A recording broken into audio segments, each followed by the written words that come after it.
I.S.U.P.K 53rd Annual Lord Passover. 53rd Annual Lord's Passover is going to be held down here in Florida. It's going down. You're here tonight to get a chance to be righteous enough to be worthy of God coming to save you. That's right. It's going down. The Lord's 53rd Annual Passover. When we say we no cowards, we stop that business. We no cowards up in here. Book your hotels now at the Holiday Inn Express and Suites, the IHG Hotel, 301 Tucker Lane, Cocoa Beach, Florida, 32926. Here's a lot of men down. You dealing with the men of war. We at war. I sided with the Lord. Comes with all your dishes, pots, pans, forks, knives. I kind of like this. This is like an apartment room and a hotel room. You know what I mean? This here right here is about to be holy ground. It's going to be holy ground. All our beautiful, wonderful brothers and sisters from all over the world. You understand? We can boast that now. Brothers and sisters coming not only from every state, but from all over the world. I heard the numbers this year is ridiculous. We had to buy out the whole hotel. Friday, April 15th at the Space Coast Convention Center. My camp undefeated. You cannot debate. You just want the clout. We just want the grades. I'm just trying to get it. This is going to be glorious.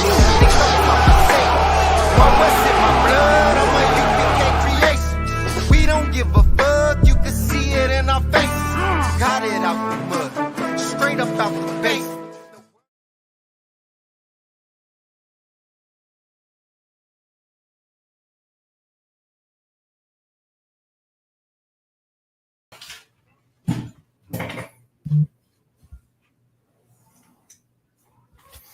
All right, let's clap it up.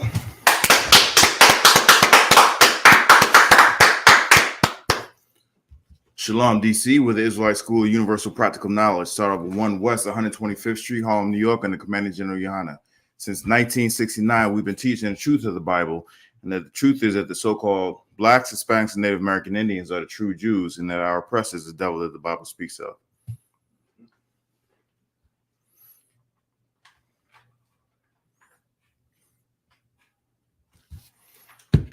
We're going to continue on where we left off last week, and we left off last week where we were talking about Gideon, how Gideon came up against the Midianites, the Amalekites, which is the so-called Jews, and the children of the East. They were occupying our land, much like the police occupy our neighborhoods right now. Much like the so-called white man occupies this land called America and leaves the Gadites in reservations on concentration camps.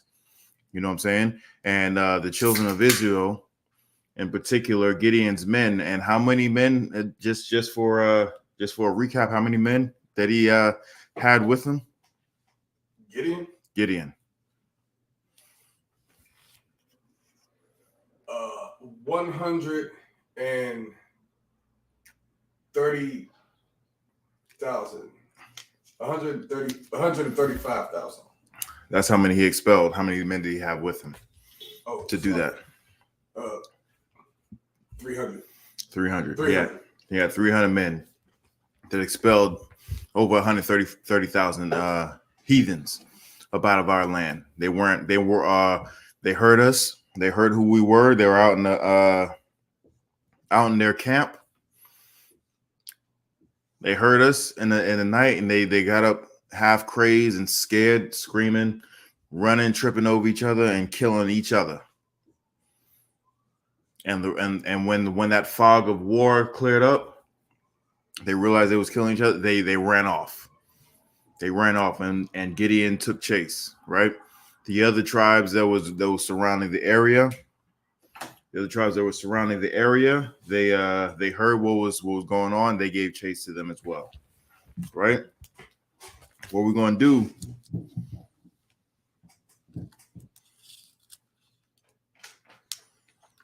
we're going to continue on where we left off. We're going to continue on where we left off. We're going to start at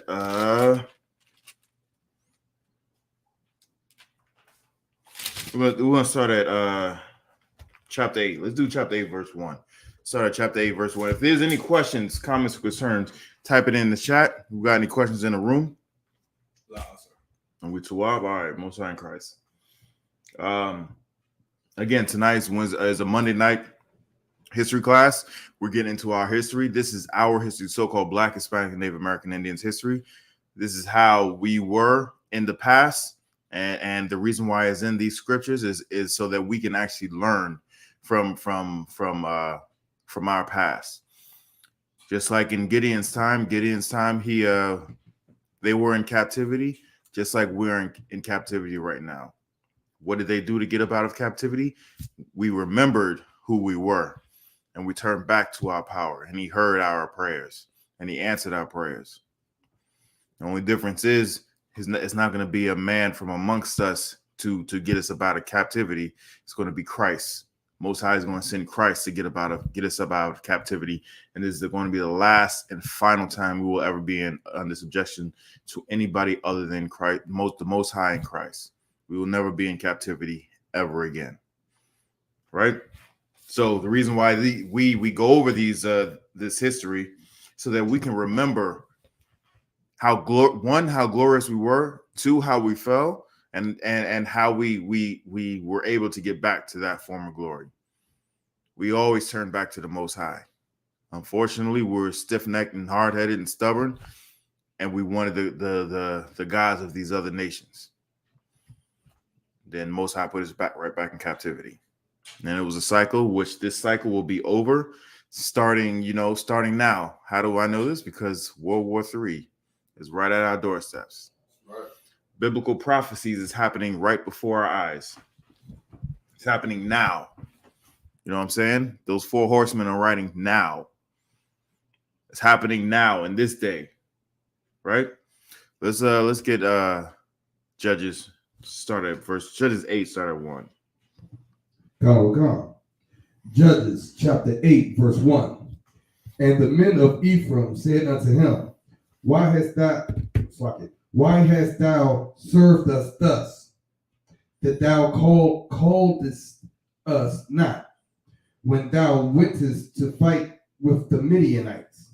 All right, so real quick, to recap what he's talking about is he's saying he went to Ephraim, the tribe of Ephraim, and he's telling the Ephraimites that the Midianites are going out, going off to your direction. You need to cut them off at this particular river. And Ephraim is saying basically, why you ain't tell us from the jump? We would have been with you in fighting this war. You know what I'm saying? Israel's always with each other. We always got each other's back like that.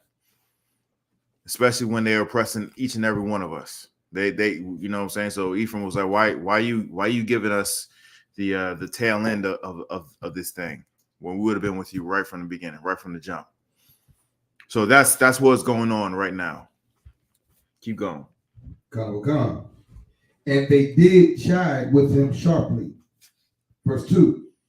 And he said unto them, What have I done now in comparison of you? Is not the gleaning of the grapes of Ephraim better than the vintage of Abiezer? Verse 3.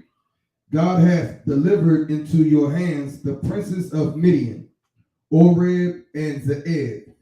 And what was I able to do in comparison of you? Then their anger was abated toward him. Right. So he's basically giving them props. Right. So he's saying, I did this thing, but the Most High gave you so much. Right. So they're remembering this, and he was like, all right, you're right. Keep going. Come. When he had said that. Verse 4. And Gideon came to Jordan and passed over, he and the 300 men that were with him faint, yet pursuing them. Verse 5. And he said unto the men of Succoth, give, I pray you, loaves of bread unto the people that follow me, for they be faint. And I am pursuing after Zebah and Zalmunna, kings of Midian. All right, so basically, you know, we're not going to dive too much into this because we went over this part last week. Basically, he's saying, you know, as they were chasing them, they were faint. You know, they were tired. They were from chasing the heathens up out of their land. And he came upon the city. They said,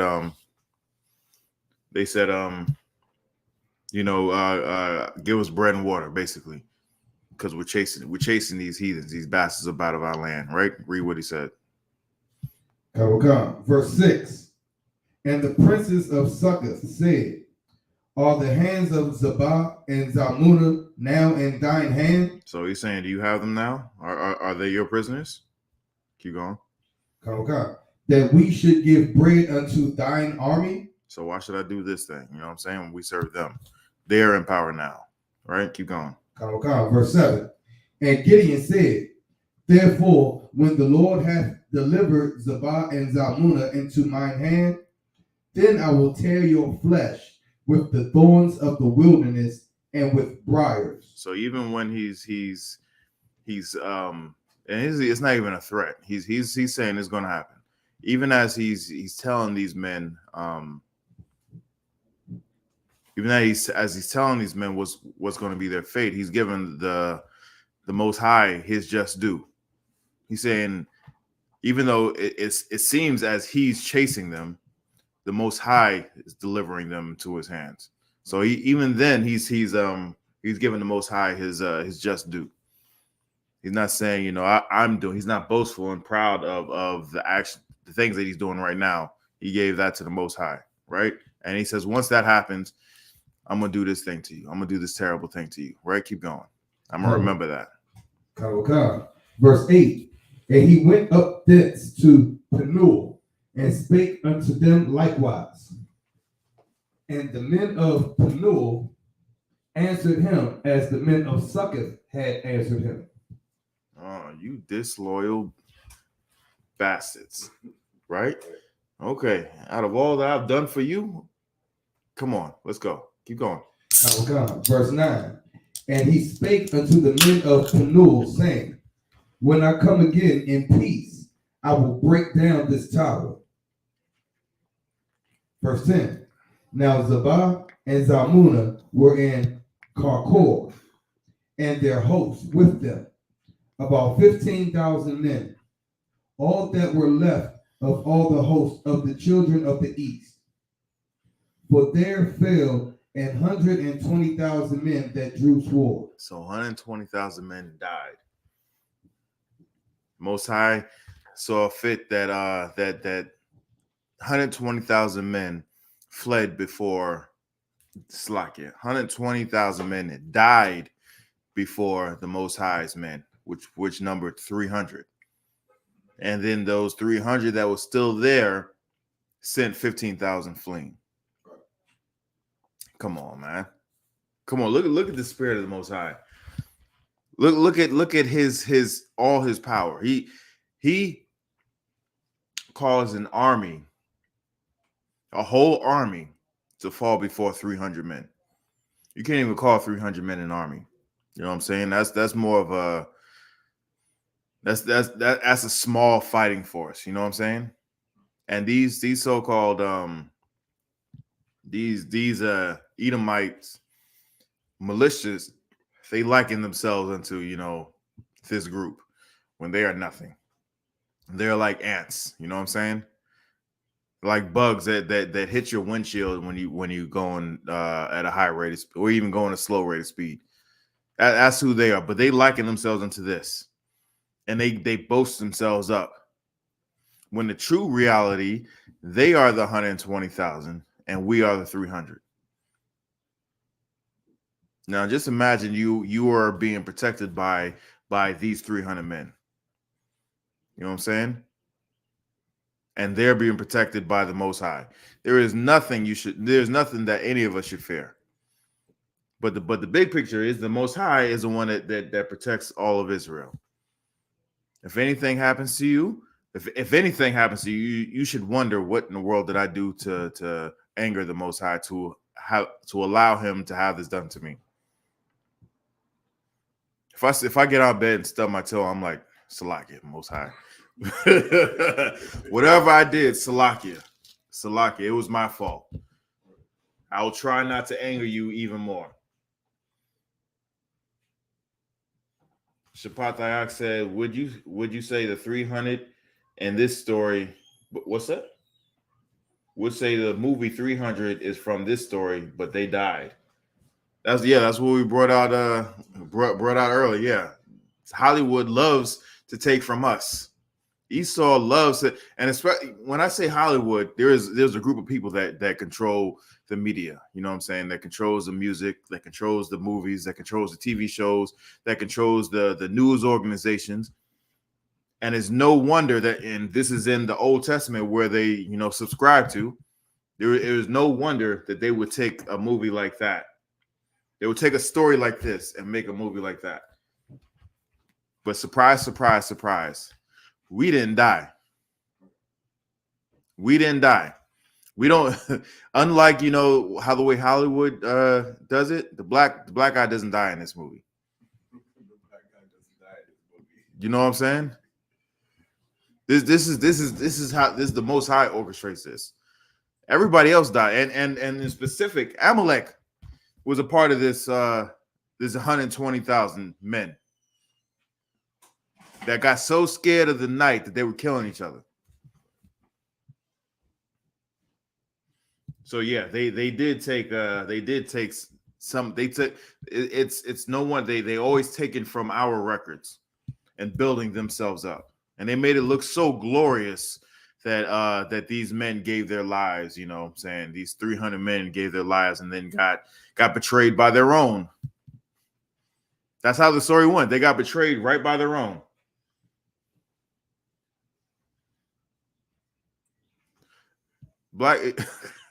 They got betrayed by their own.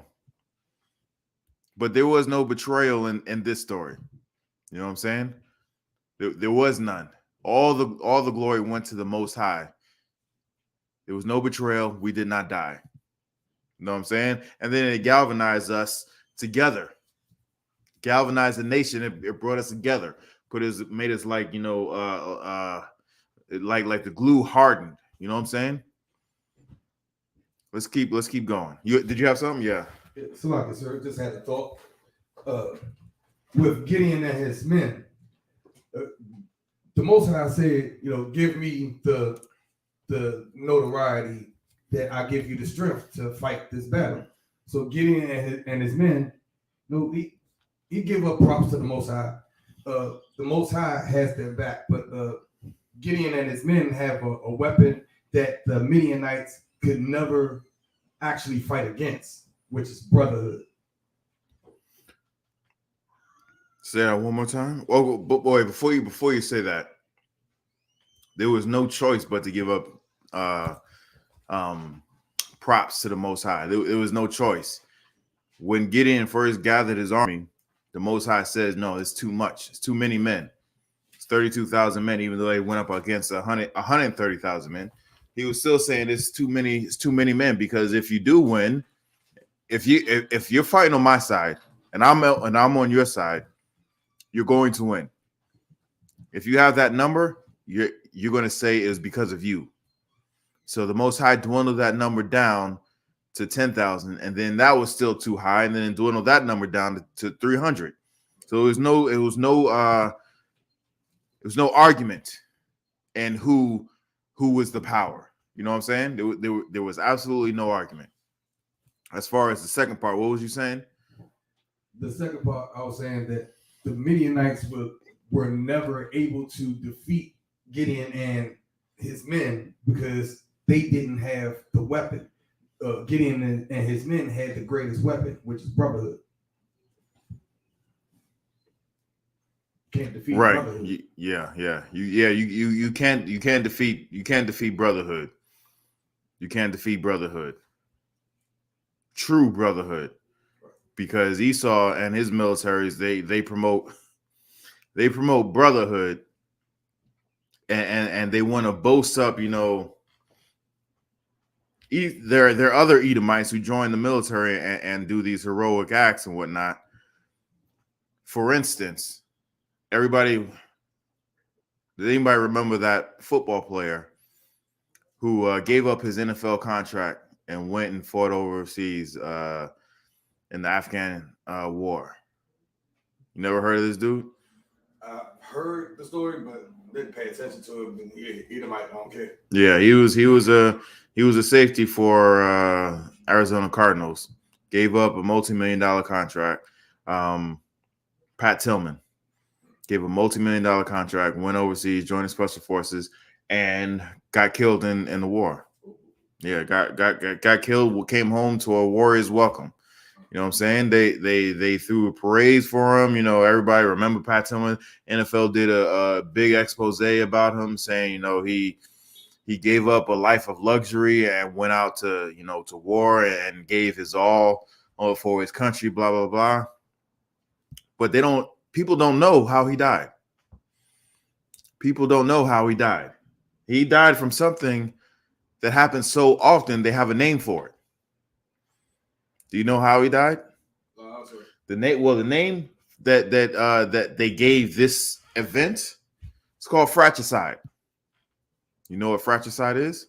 No, sir. Fratricide is friendly fire. It's friendly fire. He got killed by another American soldier. Someone thought he was Taliban, and they shot him in the face 2 times. That's the truth. That's the truth. They say he gave his life up. He was fighting the Taliban.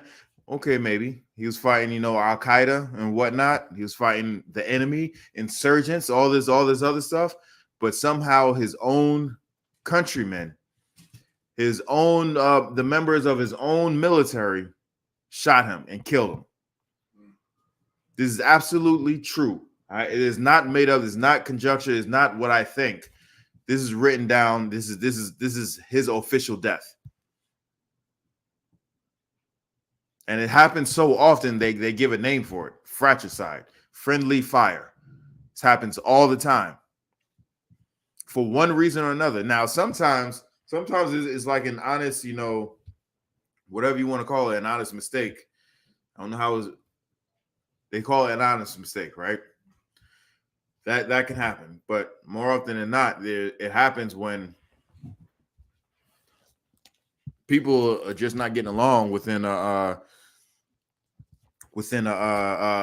group, and now they have to go out the line and fight people who are trying to kill them. While they're having that fight, like, let's just get rid of this dirtbag. And people come together and do just that. They eliminate the threat within their group. Is that any kind of brotherhood? That is no brotherhood at all. That is no brotherhood at all. And it's a shame that it happens so often that there's a name for it. You know what I mean? So just like what you were saying, brotherhood is a weapon. Brotherhood it definitely is a weapon. But if we don't know how to use that brotherhood properly, it's like a sword. If you don't know how to use a sword properly, you can wind up killing yourself, killing someone killing your friend, killing your brother, killing your family. You can wind up hurting everybody around you because you don't know how to use that thing properly. And this right here is the directions to using it properly. This is the instruction manual to using our brotherhood righteously. Right? You got something? No, all right, let's keep going. God, verse 11. And Gideon went up by the way of them that dwelt in tents on the east of Nobah and Jogbaha, and smote the host. And what? And smote the host. So all of them, the rest of the 120,000, the 15,000, he went up against them. This is this, well, This is before the spirit of David. You know what I'm saying? And the reason why I say that is because it's a group of 300 men going up against 15,000. It's like David going up against Goliath. Right. When David went and fought Goliath, he didn't just go around, trying to find his weakness. He went straight at him. It was like, let's fight. He took off and he sprinted towards him. And that's exactly what Gideon and his men are doing. They found this 15,000 men and went off and killed them. And killed them. Just like the scripture says, 1,000 may fall by thy right hand, but 10,000 will fall. 1,000 may fall by thy side, but 10,000 by thy right hand. The movie doesn't compare to what actually happened here.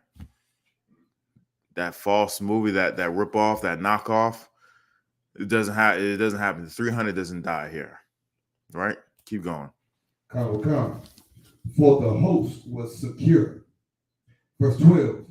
And when Zebah and Zalmunna fled, he pursued after them and took the 2 kings of Midian, Zebah and Zalmunna, and discomfited all the host. They took them. Again, they were running for their lives, and they took them. Kings, can you imagine kings running for your life in a land that you so-called conquered? Running for your life. Nah. Keep going. There's no king in my book. So I can serve. This is your king?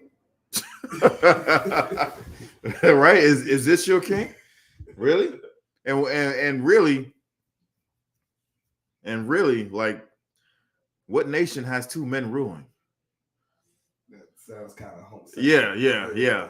Just right now, as I'm reading this, I'm like, yo, what kind of nation has 2 men ruling? You know what I'm saying? Like, really? Keep going. Come. There's no wonder why they're running. Right. Verse 13. And Gideon. Hold on. Salakia. Once again, it's no wonder why they're running, but it kind of gives point to how the way Xerxes was. You know what I'm saying? How the way they portray Xerxes as this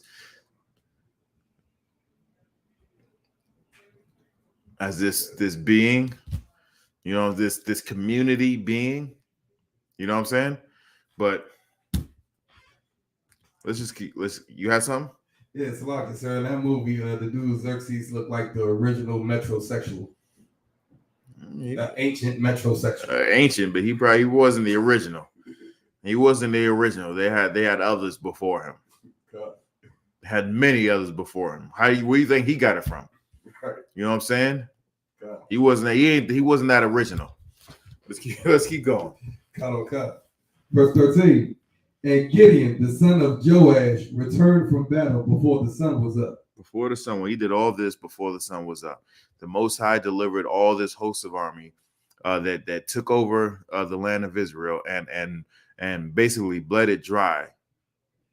And he recaptured it before sun up. Keep going. Verse 14. And caught a young man of the men of Succoth. Right. And inquired of him.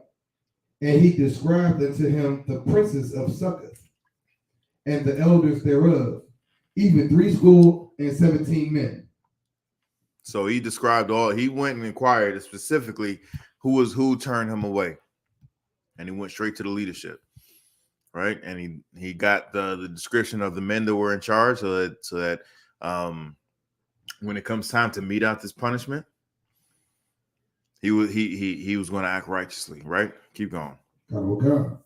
Verse 15.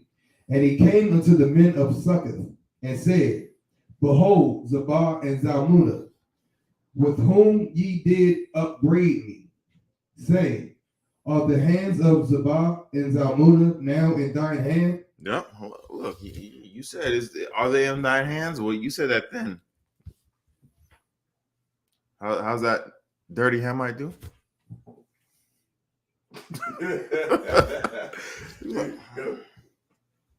Yeah. The ugly face. Now, what's up? What's up? Well, you was talking all that smack back then. Are you still talking that now? Now you remember what I told you. You remember what I told you. You disloyal bastards, right? Keep going. God, that we should give bread unto thy men that are weary. Verse 16. And he took the elders of the city and thorns of the wilderness and briars, and with them he taught the men of Succoth. He taught the men of Succoth. Don't ever come against anybody who is with the Most High. Don't ever come up against anybody who's with the Most High. And this is getting off easy, really. Because if you fall into the hands of the Most High, anything can happen to you. Anything can befall you. The Most High can make up some new disease where, I don't know, where your eyeballs will just, fall out, and then, you grow new ones, but it's more pain. He just makes something up. He can make anything up, and it'll just happen to you. You know what I'm saying? Or it can be something quick and easy where you go in your sleep. Or it can be something as painful as you watching everybody around you be killed because of the things that you've done. Be harmed because of the things you've done. Most High is a gangster. And these elders got off real easy. Real easy. This may be harsh when, that he ripped their flesh with the thorns and the briars. It may seem harsh, but what we did to our king, what we had done to our king, we had our king lynched. We had our king lynched, and he did that for us so that we can come back to the Most High. The Most High can do anything to any of us at any point in time. These men got off easy for disobeying the prophet of the Most High. Remember those kids that were mocking Elijah, if I'm not mistaken. Those kids that were mocking Elijah when he came into the city, right, and those kids was mocking him. 2 she-bears just came up and killed 42 kids. 42 kids. The Most High can do anything he wants. You know what I'm saying? If you go against anybody, the Most High sends. If you come against anybody that the Most High sends, you are basically writing your own. I wouldn't even say death certificate, because he could just learn you like the way he's learning these men of Succoth. But you're signing your own punishment. Just do not do that. Do not do that. You know what I'm saying? Our oppressor punishes us automatically. You know what I'm saying? He punishes enough. We don't have to add on to that by coming up against, the people that the Most High sent to protect us, sent to help us. But these men learned this day. All right. Right. They learned today. Let's keep going. Someone else is going to learn today too. Verse 17. And he beat down the tower of Penuel and slew the men of the city. And so, right there. He's a man. Gideon is a man of his word. He said he's going to do something, and he did it. The Lord allowed him to take these princes, Zabah and Zamunah, and he came back and he allowed him to complete his word. Let's keep going. Verse 18. Then said he unto Zabah and Zalmunna, what manner of men were they whom ye slew at Tabor? And they answered, as thou art, so were they. Each one resembled the children of a king. All right, so he inquired about specific people, and they told him they look like you. They were regal, like, right? So there's a real specific reason why he asked that. Keep going. Verse 19. And he said, they were my brethren, even the sons of my mother, as the Lord liveth, if ye had saved them alive, I would not slay you. See, he was like, yo, see, so they basically hold that. Get me Revelations 13:9 real quick. Because the concepts of our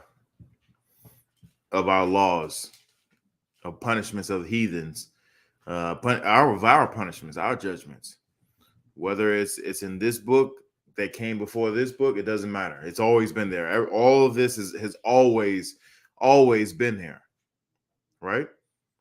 So Zabah and Zamuna took, children of Israel captive. Zabah and Zamuna killed Israelites for whatever reason. Just like you would say, if anybody there touches a hair on your child's head, it's gonna be hell to pay from you. I don't give a damn what he did. Bring him to me. Let me take care of that. Don't you lay no finger on my son, on my daughter.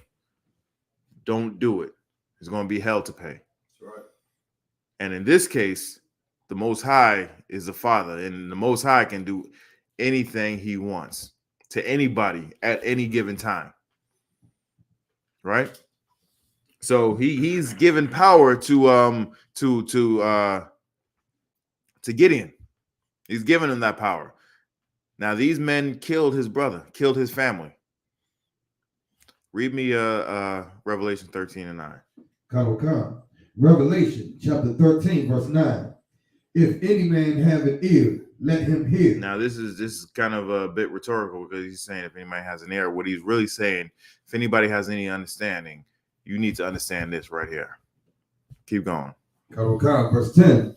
He that leadeth into captivity. Right? Anybody who takes people and put them in captivity, into slavery. Keep going. Shall go into captivity. Maybe. Shall go into captivity. Only if the circumstances are right. Shall go into captivity. He says if you put someone in slavery, you're gonna be put in slavery. Keep going. He that killeth with the sword must be killed with the sword. He said if you kill somebody, if you murder somebody, it's not if you kill somebody, you're in war. There's an understanding of, hey, death is possible. But if you go and murder somebody, you must be put to death. You must be put to death. Even though it says in Revelations, that truth has been there since Genesis. You understand what I'm saying? Even though this is what he read is out of the last book of this Bible, that same concept has been there since the very first book in this Bible. It has always been there. This concept has always been there. If you murder, you're going to be put to death. Whether it's carnally, by somebody trying to get some get back from that murder, or if the Most High puts you to death from you running and you twist your ankle and it gets infected and you can't go to the hospital. You know what I'm saying? It could be any number of things. So, sir, Cain's affliction, is that considered a death? His leprosy? What do you mean? Meaning like of course nobody wanted to be around him, so his social life is over. Like he would have. Nah, he got married. He had kids.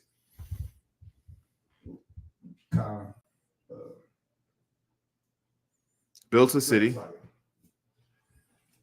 Yeah, I was just thinking like spiritually he would be dead. So wait, what's your question? Cain killed his brother. Right, he murdered his brother. Yeah, murdered his brother. The leprosy that fell upon him from the Most High. That I was thinking that would be considered a death, because now he's different. Everybody sees the mark on him. Like, leave him alone. Like, the mark wasn't a punishment. The mark was a warning. The punishment was he had to travel the earth like a vagabond, and everybody wanted to kill him. That was a punishment. He lived in fear of his life all the days of his life. And living in fear is kind of like death too. That's no way of living. That is absolutely no way of living. But he said, let's get that. Matter of fact, let's get that. Let's get where Cain received his leprosy.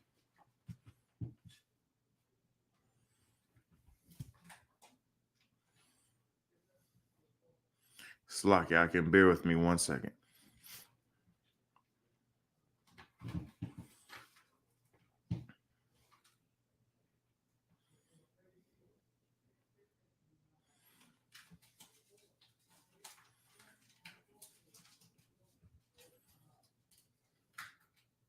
Give me Genesis 4:15.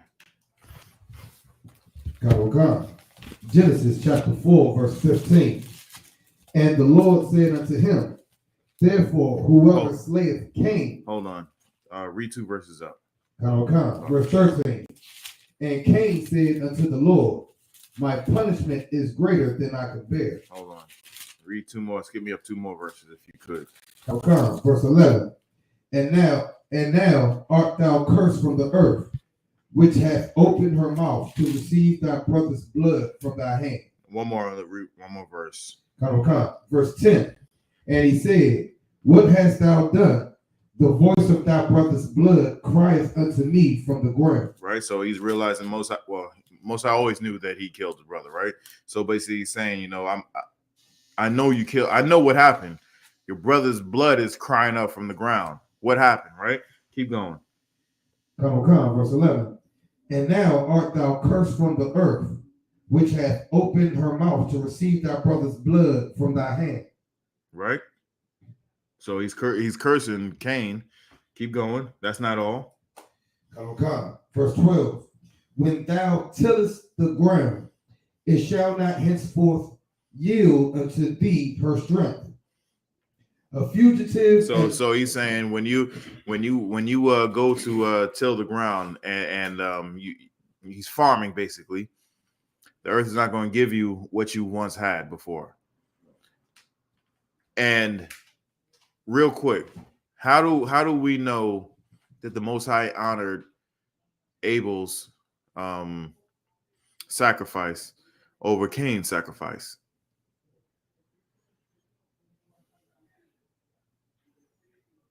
This is something real heavy right here. That first part of the curse.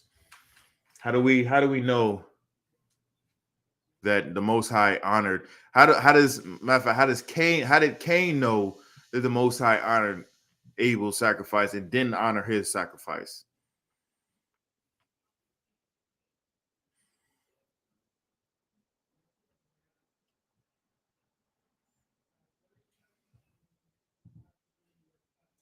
Can you repeat the question, sir? Okay, we know Cain killed Abel. God.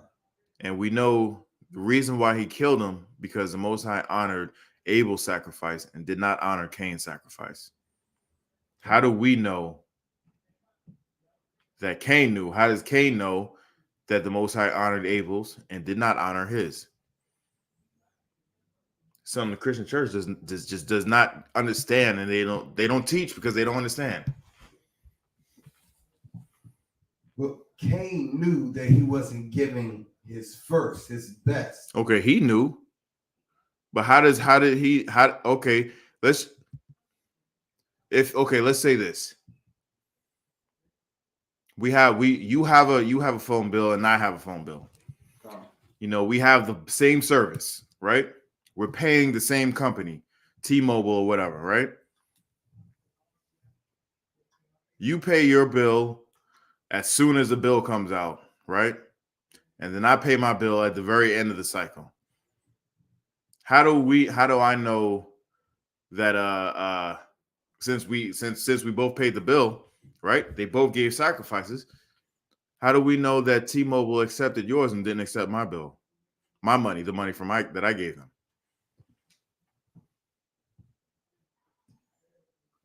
Because I would have service and you wouldn't. So how does that translate into the lies of Cain and Abel? Cain will be cursed. No, he wasn't cursed at that time. He didn't get cursed until he killed Abel. So why did he kill Abel? Anybody who wants to answer online, go ahead, give it a shot. How did Cain, the question is, how did Cain know that the Most High honored Abel's sacrifice and did not honor Cain's sacrifice? I'm going to give you a hint. It's not written plainly in here.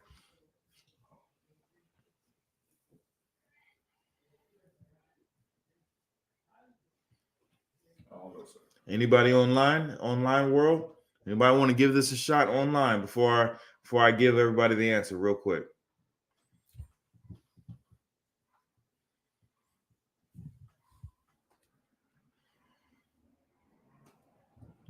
Okay.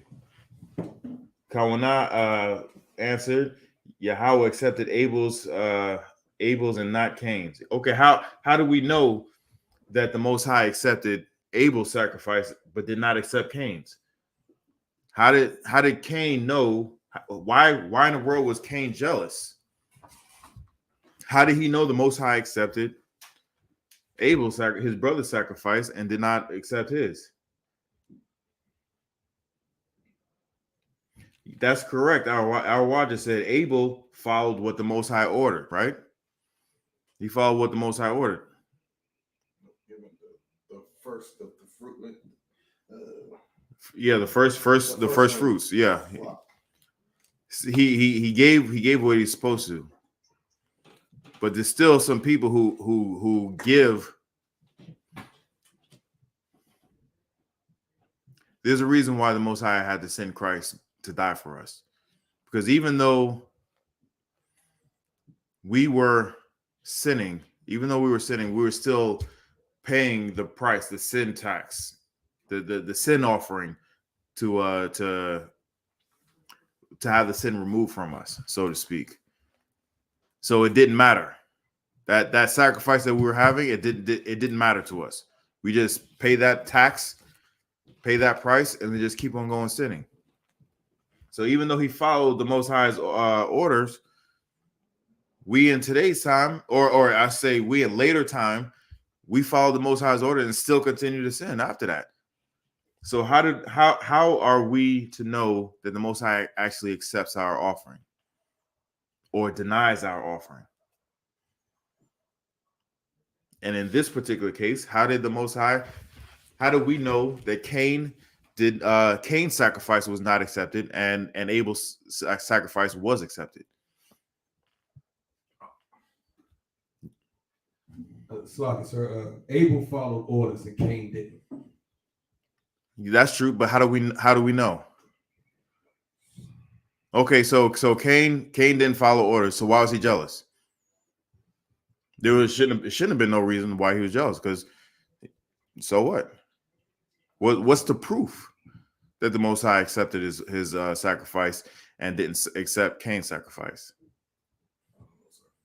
No sweat. All right. That's our water said Abel brought a meat offering unto the Most High. He did that. That's a part of following his orders. That's a part of following how the way you're supposed to how the way the Most High ordained sacrifice, right? For time's sake, how do we know? It's because the Most High was blessing Abel after his sacrifice.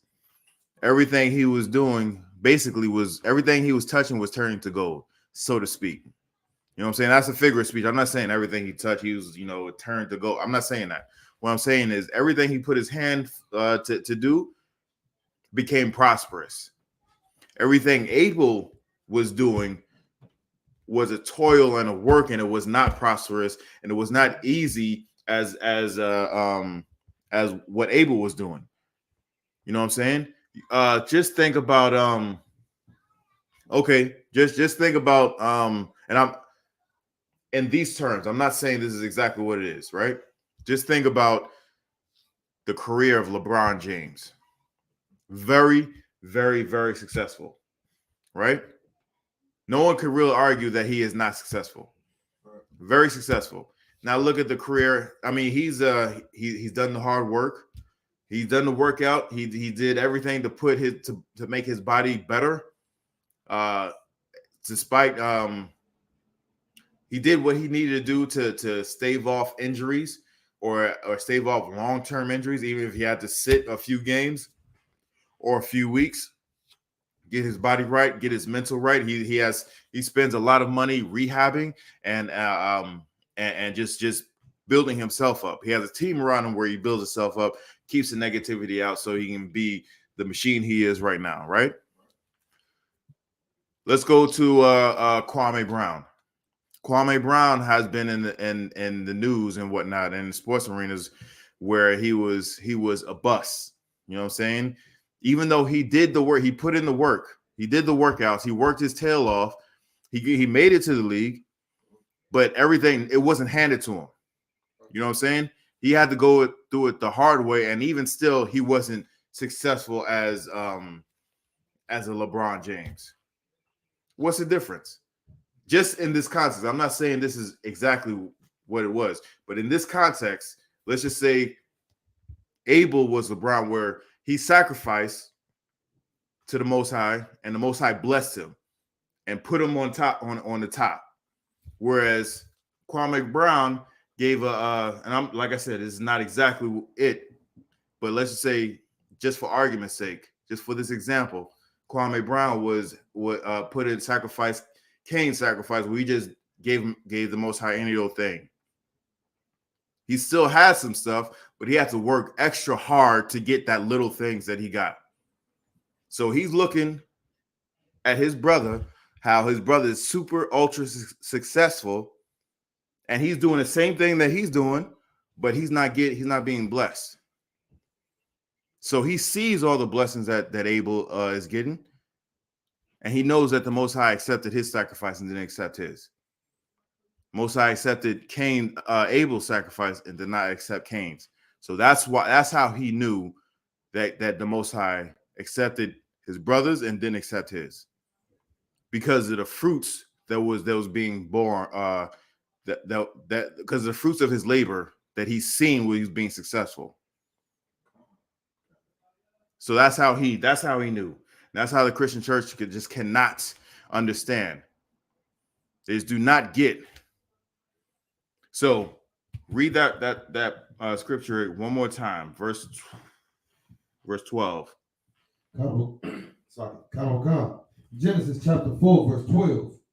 When thou tillest the ground, it shall not henceforth yield unto thee her strength. So now that was part of his jealousy. You know what I'm saying? That was part of his jealousy. He didn't get he wasn't as fruitful as his brother was. So he killed his brother. And now that, even though he wasn't as fruitful,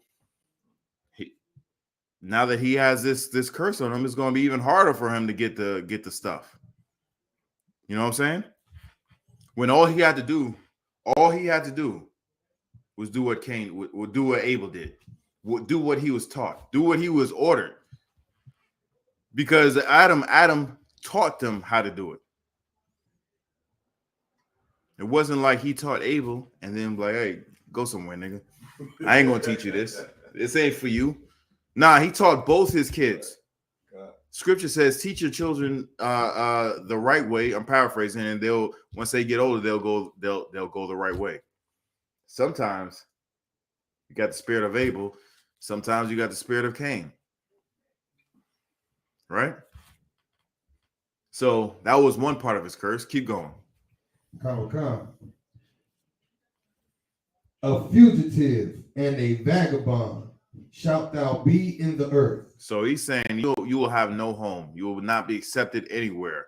Anywhere you go, you'll be an outcast. No one will accept you for when you come into their land. You will not have a place. Why? Because everybody knows you are a murderer. Just think of child pedophiles now. People who have sex crimes, you know what I'm saying? Who's a sex offender, They have a sex offenders registry. If they go into a place, first of all, they can't be within a certain distance from a school, from a playground, from where kids hang out in general. They have to, if they move or they go to a different state, they have to notify that police department of them coming. Or if they're going to another country, they have to get approval before they actually go. And if they go and then people really don't know before they move in and they find out they're a pariah, they want them out of their neighborhoods. And the people will do anything and have done everything, like burn down their houses, you know what I'm saying? Set the cars on fire. Just done all sorts of heinous things to these sex offenders. That's how Cain was living. You know what I'm saying? People hated him because of what he did, and they wanted to kill him because he was a murderer. So he was a vagabond and what was the word? A fugitive. Someone who's running from justice, who's running from the law. That was Cain's punishment. That was Cain's punishment. So whenever he wanted to do his work, his job, he couldn't. It was no way possible, shape, or form that it was going to be done well. And then people hated him, and they wanted him dead because he was running from justice. This is what he said. Keep going. Come. Verse 13. And Cain said unto the Lord, my punishment is greater than I can bear. Verse 14. He was like, it's too much. He's like, it's too much. I don't think I could take this. You give me too much. But you killed your brother because he honored the Most High. You are a disgusting, wicked bastard. Disgusting, wicked bastard. And that's the spirit of Esau is the spirit of Cain, because Esau hates Jacob. Esau hates Israel. After he sold his birthright, he then tried to kill him. Nigga, you sold me your birth. You sold it to me. You wanted to give it up. I ain't forgetting. You wanted to give it up. I didn't steal it from you. You gave it to me. And now that you gave it to me, now that your belly was filled, now you want to kill me for it? That's the spirit of Cain right there. Spirit of Cain. And now they have no home. They go someplace and they're like, parasites, and they conquer and whatnot. Nah. They are vagabonds and fugitives from justice. And the Most High, when the Most High sends Christ back, there is no place that they're going to be able to run to escape justice. Heads will roll in the streets for all the crap that they did to us. Things that we don't even know about. They're going to get punished for that. Keep reading. Come. Verse 14. Behold, thou hast driven me out this day from the face of the earth, and from thy face shall I be hid. Right. And I shall be a fugitive and a vagabond in the earth. And it shall come to pass that everyone that findeth me shall slay me. See, so everybody wanted to kill him because of what he did, right? The Most High made it so that whenever someone wanted to see him, whenever someone did see him, they wanted to kill him. Just like they treat sex offenders right now. Sex offenders, Scripture says if you rape somebody, you deserve death. That's in the law, because when you rape somebody, it's like you're taking their life away. Has anybody ever talked to a rape victim? Like the shame that they felt, the shame that they feel for being victimized. You ever talk to somebody who has been molested when they were a kid? The shame that they've done nothing. They've done nothing to deserve that. And their life has been all. I've read, oh my God, I can't believe I might bring this out. I read an article in Time Magazine how military treats like sexual assault victims, and in particular, male sexual assault victims. I read this one story where this dude says he was raped in the military and no one believed him. He was acting out because military is supposed to be this very rigid, structured, place. He was showing up for late for formations. He was showing up late for work. He wasn't, working out the way he was supposed to be doing. He was, being insubordinate to his superiors and whatnot. He was just acting out everything that he was supposed to do, that he was doing prior to those events, because it happened more than once. Prior to those events, it just went all the way out the window, right? He told his command what happened, and they kicked him out for it. Like, are you serious? And they kept the people that did it to him in. He said he couldn't hold a job down. He couldn't hold a relationship down. He did get married. He actually got married. He couldn't even have relations with his woman. He couldn't lay with his woman because the sound the sound that he was making with his woman just took him back to the trauma that he had. And it was he's like so he couldn't even lay with his woman. He couldn't even do that. So he wanted to get a divorce. He tried to commit suicide several times. So a sex offender, according to the scripture, if you do that, you must be put to death.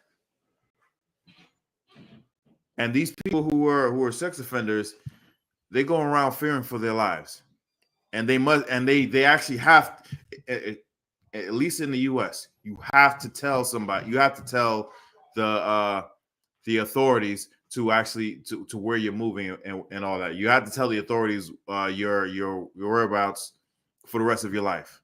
Like, that doesn't come off. Whereas if you're on probation, you have to check in every so often for the amount of time that you're on probation.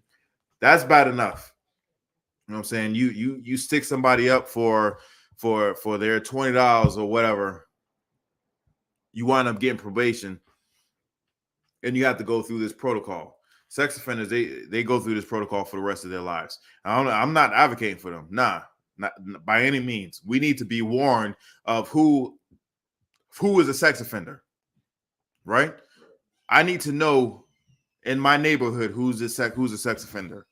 Wherever I go, wherever my son is around, I need to know. You know what I'm saying? So, and those people, they really fear for their lives. They really fear for their lives for good reason. According to the Most High, the scripture says we're to live peaceably with all people. The Most High is going to deal with people like that. You know what I'm saying? We turn them into the justice system, but we're not to do anything else to them. I brought this out a few weeks ago. Cain Velasquez, the former UFC heavyweight champion, found out that someone was molesting his family member. He took the law into his own hands. That man, and that day, was a fugitive and a vagabond for doing what he did to his family member.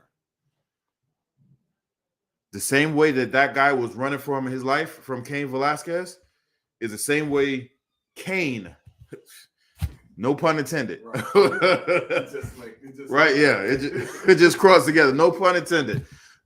Just the way the UFC fighter went after that child molester.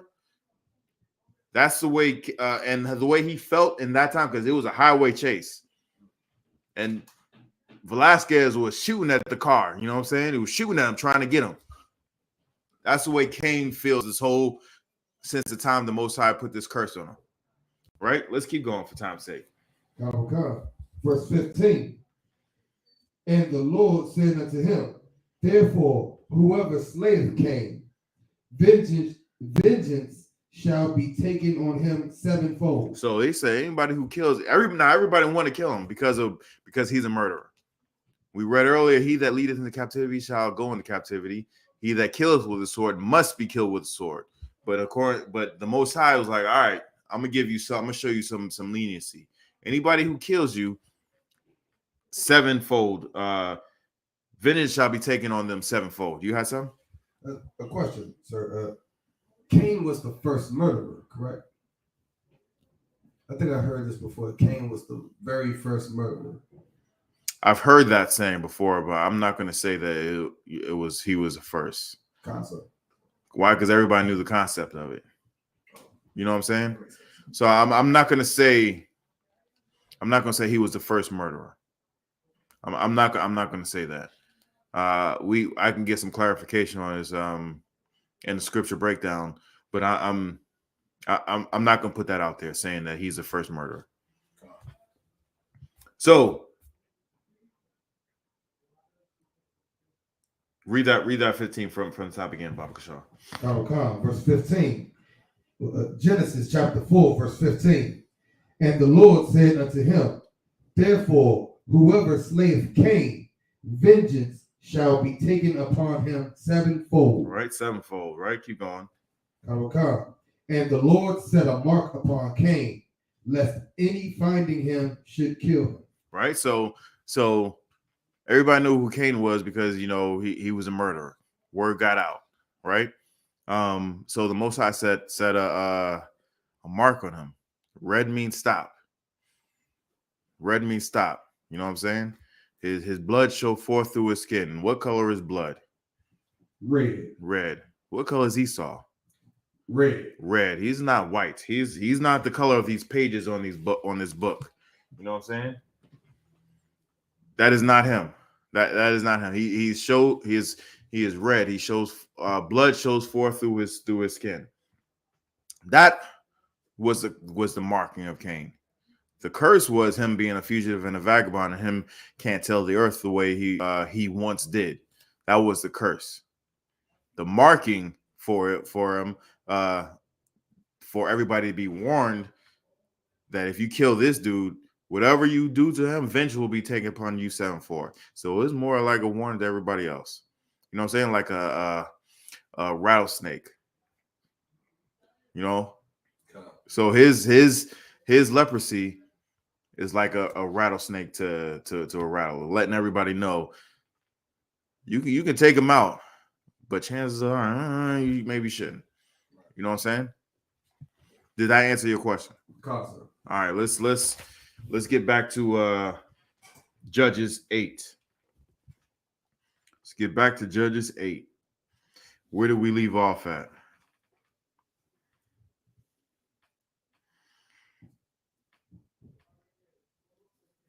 Go to 15. No. We read it. Go to drop down to 18.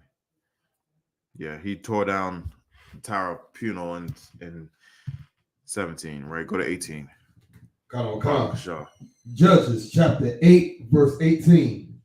Then said he unto Zabah and Zalmunna, what manner of men were they whom ye slew at Tabor? And they answered, as thou art, so were they. Each one resembled the children of a king. Right. Verse 19. And he said, they were my brethren, even the sons of my mother. As the Lord liveth, if ye had saved them alive, I would not slay you. Right. So he's saying, even if you hadn't killed my brothers, my family, my carnal, I will. As the Lord liveth, that's my word, son. I want to kill you. But you killed my family. You killed my family. Someone got to die. Right? Right. Keep going. Come. Each one resembled the children of a king. Verse 19. And he said, they were my brethren, even the sons of my mother. As the Lord liveth, if ye had saved them alive, I would not slay you. Verse 20.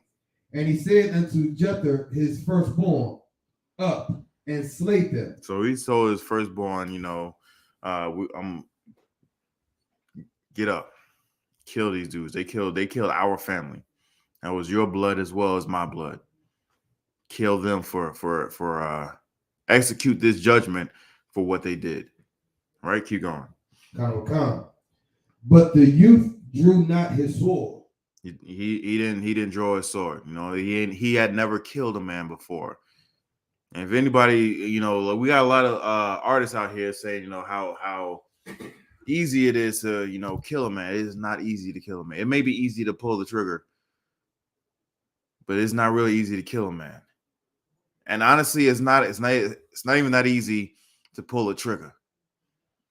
Seriously, like, it's one thing to fight back. You know what I'm saying? It's one thing to fight back, but it's another thing to walk up to somebody and take their lives. You know what I'm saying? That, especially if you have not done that before. Even if people, you know, out here talking all this, you know, blah, blah, blah, you know, this and that.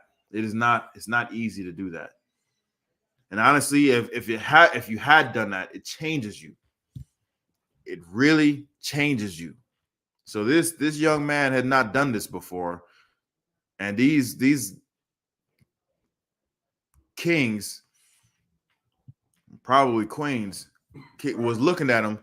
It was like, and he was like, nah, I can't do this, right? He had never done it before. Keep going. For he feared because he was yet a youth. Verse 21. Then Zabah and Zalmunna said, rise thou, and fall upon us. For as the man is, so is his strength. So he said, they said, all right, we accept our fate. Go ahead and do what you need to do. Go ahead and do it, right? Keep going. And Gideon arose. And he said, say less. And slew Zabah and Zalmunna, and took away the ornaments that were on their camels' necks. Like I said before, these heathens, especially out in the desert, there's a reason why they call them camel jockeys, right? They had a lot of camels. A caravan is probably 5 to 10 to 1. 5 to 10 camels to one person. You know what I'm saying? And they pack these camels and march out to wherever, God knows where. So they had a lot of camels, which means they had a lot of ornaments, jewelry that they put around the camels' necks. Keep going. Verse 22. Then the men of Israel said unto Gideon, rule thou over us, both thou and thy son, and thy son's son also. For thou hast delivered us from the hand of Midian. So even then, they wanted a king. They wanted, not even say even then, they wanted a king since Moses. Right. Moses like, nah, la. They wanted a king with Joshua. Joshua's like, la. Again, it's coming up again. They wanted a king with Gideon. What did Gideon say? Keep going. Verse 23. And Gideon said unto them, I will not rule over you, neither shall my son rule over you. The Lord shall rule over you. Right? The Most High shall rule over you. That's who our power is. That's who our power always has been. That's who our power will always be. The Most High. Most High is always going to rule over us like a good father, a just father. Right? Keep going. Verse 24. And Gideon said unto them, I would desire a request of you, that ye would give me every man the earrings of his prey. For they had golden earrings, because they were Ishmaelites. Right. Verse 25. And they answered, we will willingly give them. And they spread a garment, and did cast therein every man the earrings of his prey. Verse 26. And the weight of the golden earrings that he requested was 1,700 shekels of gold. Of gold. Like, you know how much shekels is? I think we did this before. It basically is a lot. And then 1,000. What is it? 1,000 what? 700? 1,700 shekels of gold? That's a lot, right? And they gave it willingly. These Ishmaelites gave it willingly to Midian, to Gideon. Keep going. Okay. Beside ornaments and collars and purple raiment that was on the kings of Midian, and beside the chains that were about their camels' necks. So honestly, like seriously, as much as purple is mentioned around heathens, why in the blue hell would you make that your standard? Why in the purple hell would you make that your standard? That's a rhetorical question because I know the answer. I know the answer. I heard Joe Muhammad say something one time. He was like, why do you think I call them such and such and this and that? No one has ever asked me. No one has ever asked me. Ask me after class. So I found out why. All this is in here. Like, come on, man. Like, really? You call yourself what you call yourself? And you don't know this? Come on. Let's keep reading. Come. Verse 27. And Gideon made an ephod thereof, and put it in his city, even in Ophrah. And all Israel went thither, a whoring after it, which thing became a snare unto Gideon and to his house. So he's saying he made an ephod of this, and all of Israel went there whoring after it. So he's taking a thing. He didn't mean it to be this way, but us being so stubborn, stiff-necked, just like the scripture says, we take this thing and make it something that is totally not meant to be, or something that's totally not, and so he's like, it was made a snare, like a trap. That's what a snare is. A snare is something that traps prey. So that's what he's saying. He didn't do it intentionally, but this is what happened, right? Keep going. Come. Verse 28. Thus was Midian subdued before the children of Israel, so that they lifted up their heads no more. And the country was in quietness 40 years in the days of Gideon. So Midian was subdued, right? Which means they dare not say not a near nutter thing against children of Israel. Neither did they raise their hand or raise a voice or any of that sort, trying to come up against Israel. They looked upon that thing and was like, all right, let's not. He was like, maybe, and then they saw that thing like, maybe not. Maybe we shouldn't do that, right? Keep going. Come. Verse 29. Hold on, and then they said what? Read the last part. And the country what? Come. The end of verse 28. And the country was in quietness 40 years in the days of Gideon. So they were in captivity for 7 years, right? Gideon, the Lord, the Most High, allowed Gideon to rise up against the Midianites and conquer the Midianites and kill Zebah and Zalmunna. And the country was in peace for 40 years. For 40 years, they saw peace. There's a reason why it was only for 40 years. But keep going. Come. Verse 29. And Jerubbaal, the son of Joash, went and dwelt in his own house. Right, keep going. Verse 30. And Gideon had 70 sons. How many is that? 70. He had 70 sons. Right. Sons. 70 sons. You know, yeah, he was getting it. There's a song that just came out. It's called Handsomer. You know what I'm saying? He was like, one of the lyrics he says, I'm 5'6", but the money make me 6'5". You know what I'm saying? And the money makes him handsomer. The truth made this. I'm not saying he wasn't, but it's something about truth and the truth and power. You think one woman had them 70 chillings? Like really? You think one woman had 10? Maybe. You think one woman really would want to have 10 kids?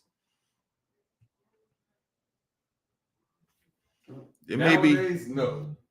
in any days. You know what I'm saying?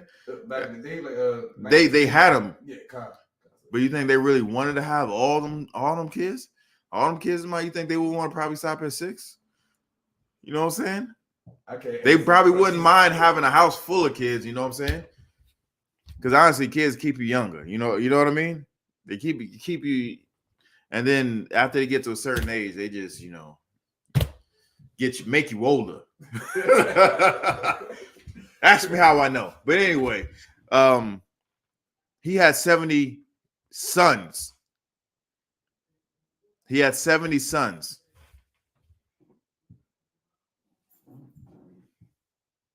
Keep reading.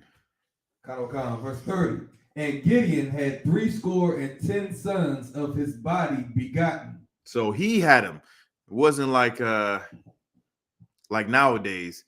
If a man has, let's just say, man, I got 8 kids.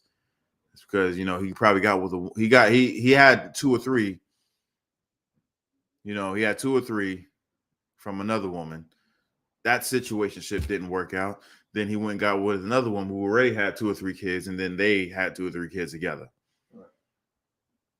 Nah, it wasn't like that. All them kids were called by his name because they were his, right? Didn't need no DNA tests because they were his. If there wasn't, someone was going to die, right? Keep reading. For he had many wives. The truth made him handsomer. You know what I'm saying? The truth made him handsomer. There's something about the truth and power. I was told. Maybe I shouldn't say that. I ain't gonna say that. But I'll say this. Any of the Akim out there who's looking for an extra rib or even a first rib or whatever, I was told this is what was told by the men above me. Get in the truth and obtain some rank. Just get in the truth and obtain some rank. They'll come. They'll be there. Right? You got something? Yes, lucky, sir. Could verse 30 be used as a cut for everybody, Christian saying that you can only have one wife, since he has many right here? Absolutely. Yes. You want to know what else is a cut to Christians out of their own mouths? I'm married to Jesus. Right. How many women say that? But you can only have one. A man can only have one wife. So how's all these women being married to Jesus? You're a goddamn. You don't even know what the hell you're talking about. Actually, these women are hypocrites too, because if all of these women are married to Jesus, then they are so-called doing the things that they hate. They are like they say for a man not to have more than one wife, but they're putting it on Jesus. They're hypocrites. They're unlearned. And because they're in the Christian churches, they sound, bugged out. Why? Because they're learning white supremacy. They're learning white supremacy. And before we came into truth, we said some pretty wild and crazy things that we are so glad that we weren't in the social media age back then. I'm glad that, I am where I am right now, because social media, if I ever got to some of the things that the old man has said and done, people probably look at me cross-eyed like, really? Really, nigga? Really? You said that? You did that? So I would say, man, our women are and our men are being misled and being pimped out by these pastors and these white supremacists. That's basically what it is. You know, we need to get up out of the Christian church because we sound stupid, absolutely stupid, when we're up in there spewing that propaganda, that white supremacist propaganda. When the scripture clearly tells us how the way we have lived, how the way we're supposed to live, clearly. But because we digest white supremacy, we sound stupid. Keep reading. Verse 31. And his concubine that was in Shechem, she also bare him a son, whose name he called Abimelech. Right, keep going. Verse 32. And Gideon, the son of Joash, died in a good old age, and was buried in the sepulchre of Joash his father, in Ophrah of the Abiezrites. Right. He died of a good old age as he enjoyed his ribs and his kids and the honor that was given to him from delivering the children of Israel up out of captivity from the Midianites and the Amalekites and the children of the east. Keep going. Verse 33. And it came to pass as soon as Gideon was and it came to pass what? And it came to pass as soon as Gideon was dead. Damn. As soon as Gideon was dead. Like, come on, man. Keep reading. That the children of Israel turned again and went a whoring after Baalim and made Baal Berith their god. As soon as Gideon died, as soon as the man of the Lord died, it was like we don't know what to do. We don't know. Like maybe we should just continue on doing what the man above us did. Thank the Most High for Commanding General Yahanna for not turning to Baalim and Baal Bereth. You know what I'm saying?